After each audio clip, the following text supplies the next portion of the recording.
সারা পৃথিবীতে প্রায় 2.9 বিলিয়ন মানুষ ফেসবুক ব্যবহার করে, কিন্তু সবাই কিন্তু আমাদের কাস্টমার না।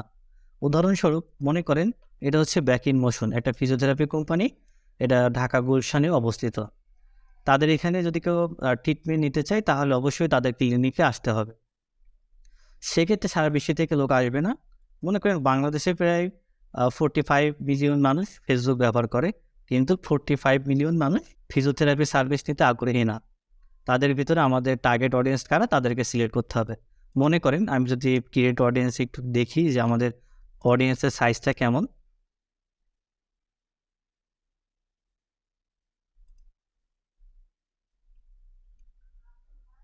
মনে করেন আমি এখনও কোনো অডিয়েন্স সিলেক্টই করিনি, কিন্তু আমার এখানে দেখাচ্ছে প্রায় 41 মিলিয়ন থেকে 49 মিলিয়ন মানুষ প্রায় এখানে আছে।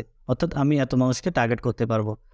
কিন্তু আমি যখনই আমার বাজেটটা এখানে আমি লেস করে দেব, আমি যখন ডিউরেশনটা কমাই দিব, আমি যখন এখান থেকে আমার লোকেশনটা চেঞ্জ করব,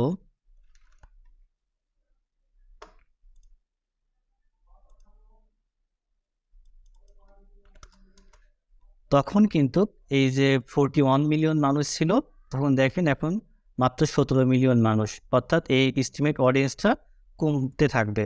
আপনি যখন আরও আপনার টার্গেট অডিয়েন্সটা ফাইন্ড আউট করতে চাইবেন বা ছোট করতে চাইবেন, তখন কিন্তু এটা আরও কমবে। আমি যদি এখানে হেলথ কেয়ার লিখি, এখন দেখেন আমাদের এস্টিমেট অডিয়েন্স সাইজ দেখাচ্ছে 2.1 মিলিয়ন থেকে 2.4 মিলিয়ন। অর্থাৎ আমাদের যে প্রথমে 41 থেকে 49 মিলিয়ন মানুষ ছিল, সেখান থেকে দেখেন একদম কমতে কমতে 2.1 থেকে 2.4 মিলিয়ন মানুষ আমরা পেয়েছি। আমরা যদি এই মানুষগুলোকেই সিলেক্ট করি তাহলে দেখবেন যে মাত্র হয়তো 1 লাখ মানুষের কাছে আমাদের বিজ্ঞাপনটা পৌঁছাইছে। তার মধ্যে হয়তো কিছু মানুষ আমাদের পেজ লাইক করেছে, অথবা কিছু মানুষ আমাদের ভিডিওটা ভিউ করেছে, কেউ পোস্টটা লাইক করবে, কেউ কমেন্ট করবে, হয়তো কেউ শেয়ার করবে।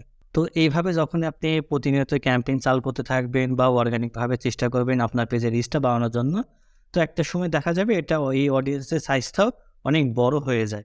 মনে করেন এখানে ডিসেম্বর 22 থেকে মার্চের 16 তারিখ 2023 পর্যন্ত দেখেন এখানে দেখা যাচ্ছে 1.9 মিলিয়ন মানুষ এই পেজটা রিচ করেছে।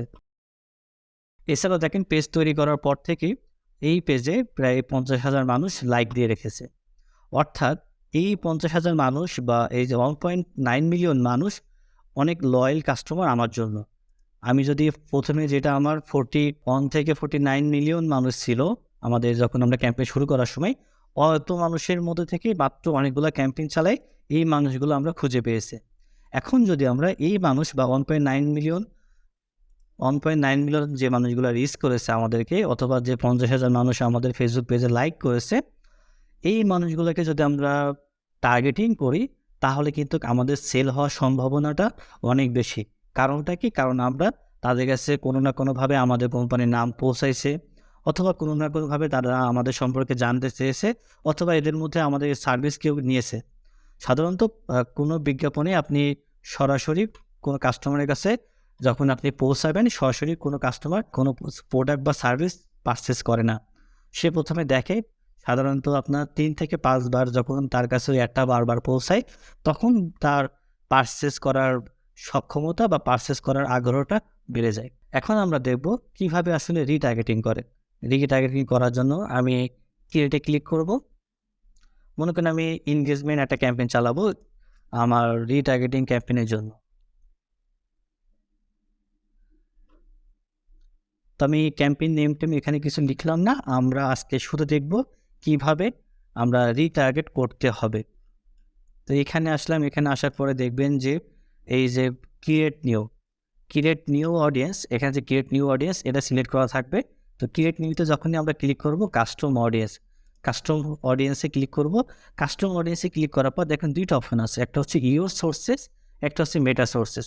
ইওর সোর্সেস মানে কি? ইওর সোর্সেস মানে হচ্ছে আমার নিজের কাছে যে সোর্সগুলো আছে, আর মেটার কাছে যে সোর্সগুলো আছে সেইগুলো, দুইটার মাধ্যমে করা যায়। দেখেন আমার কাছে কি সোর্স আছে, আমি ওয়েবসাইটের মালিক, আমার ওয়েবসাইটের সাথে ফেসবুকের পিক্সেলটা অ্যাড করা। তখন আপনি মনে করেন আমি এই ওয়েবসাইটে যারা আমার ভিজিট করেছে তাদেরকে আমি রিটার্গেট করতে পারবো। কাস্টমার লিস্ট হচ্ছে আমার কাছে কাস্টমার লিস্ট যদি থাকে, তাদের নাম, ফোন নাম্বার ইত্যাদি, তাহলে কিন্তু আমরা ফাইলটা আপলোড করে তাদেরকে আবার রিটার্গেট করতে পারবো। অ্যাপের অ্যাক্টিভিটি, যারা অ্যাপ ডাউনলোড করেছে বা অ্যাপের মধ্যে যারা অনেকক্ষণ থাকে বা অ্যাপে ভিজিট করেছে, তাদেরকেও আমরা কিন্তু রিটার্গেট করতে পারি। ক্যাটালগের মাধ্যমেও রিটার্গেট করতে পারি, অফলাইন অ্যাক্টিভিটির মাধ্যমে কিন্তু রিটার্গেট করতে পারি। ইওর সোর্সেসের ভিতরে সবথেকে জনপ্রিয় রিটার্গেটিং ক্যাম্পেইন সবাই ব্যবহার করে, সেটা হচ্ছে ওয়েবসাইট। আমরা ওয়েবসাইটটা সিলেক্ট করব, সিলেক্ট করার পর নেক্সটে ক্লিক করব। নেক্সটে ক্লিক করার পর দেখেন আমার এখানে যে পিক্সেলটা রাখা আছে সেটা শো করতেছে এখানে। তারপরে এখানে যদি আপনি ইভেন্টে ক্লিক করেন, দেখেন এখানে 3টা অপশন দিয়েছে যে আপনারা যারা পেজে ভিজিট করেছে তাদেরকেই শুধু দেখাতে যাচ্ছে, নির্দিষ্ট কোনো পেজে ভিজিট করেছে তাদেরকে আপনি রিটার্গেট করতে যাচ্ছেন সেটা করতে পারেন। সাধারণত যারা সার্ভিস এবং প্রোডাক্টের পেজ থাকে যে অপশনটা, সেই পেজেই কিন্তু সাধারণত মানুষজন বেশি রিটার্গেটিং করে। তারপর হচ্ছে ভিজিটর্স বাই টাইম স্পেন্ড, ওই ভিজিটর্সটা কত টাইমে স্পেন্ড করছে বা পার্সেন্টেজে কত টাইম, সেটা আপনি এখানে দিতে পারেন, সিলেক্ট করতে পারেন। তো এখানে আমি সিলেক্ট করলাম অল ওয়েবসাইট ভিজিটর্স, এটা সিলেক্ট করলাম। কতদিন ভিজিট করেছে, মনে করেন যে লাস্ট 3 মাসে যারা আমার ওয়েবসাইট ভিজিট করেছে তাদেরকে আপনি রিটার্গেট করতে যাচ্ছেন, না আপনার 1 বছরে যারা আপনার ওয়েবসাইটে ভিজিট করেছে তাদেরকে রিটার্গেট করতে যাচ্ছেন। তো আপনি সেই ডিউরেশনটা এখানে দিয়ে দেবেন। আমি এখানে 90 দিন দিয়ে দিলাম, অর্থাৎ 3 মাস। অডিয়েন্সের নামটা আপনি লিখতে পারেন এখানে,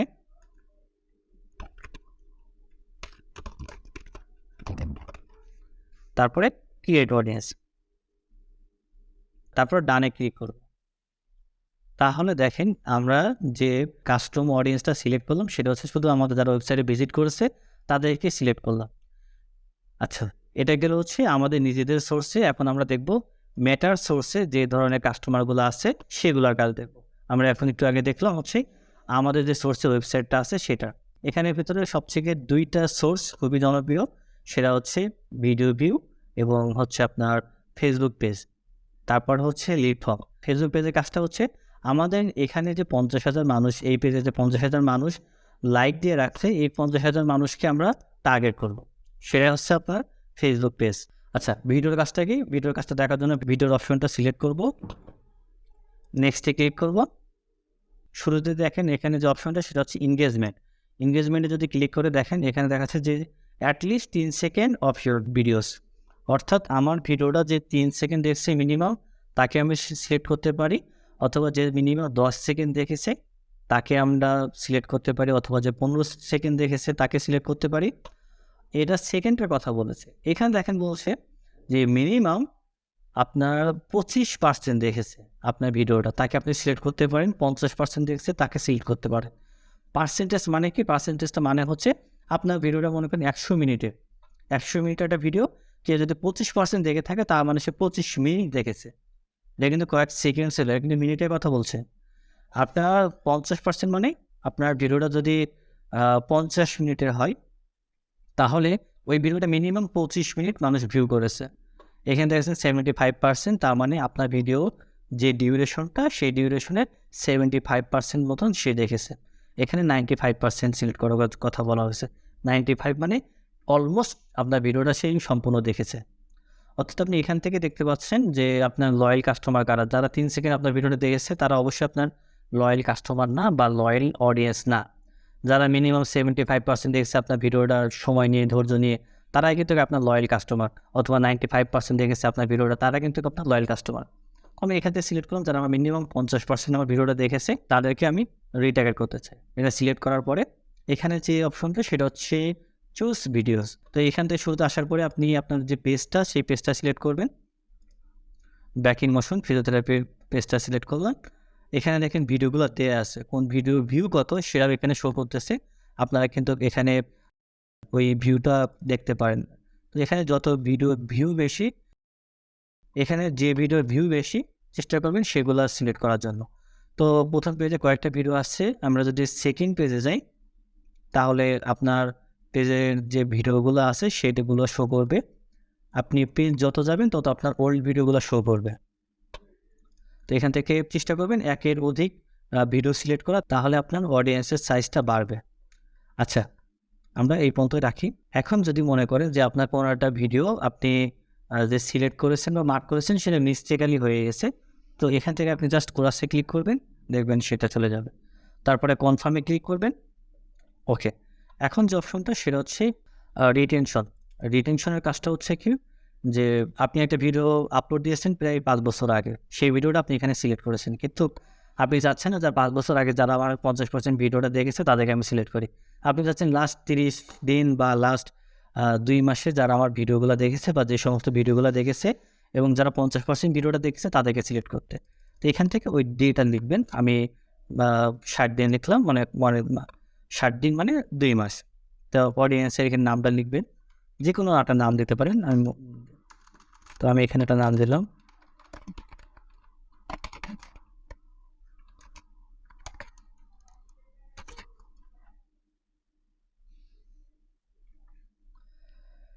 তারপরে পার্টিসিপেশন, সেটা হচ্ছে অপশনাল, আপনি দিলেও হবে না দিলেও হবে। ক্রিয়েট অডিয়েন্স, তারপরে ডান। তাহলে আমরা এখন যে অডিয়েন্স বা কাস্টমার অডিয়েন্স সিলেক্ট করলাম সেটা হচ্ছে আমাদের ভিডিও যারা 50% দেখেছে এবং লাস্ট 2 মাসের ভিতরে যারা 50% দেখেছে শুধু তাদেরকে আমরা টার্গেট করব। পরবর্তী ভিডিওতে আমরা দেখব লোকে লাইক অডিয়েন্সের কাজটা কি।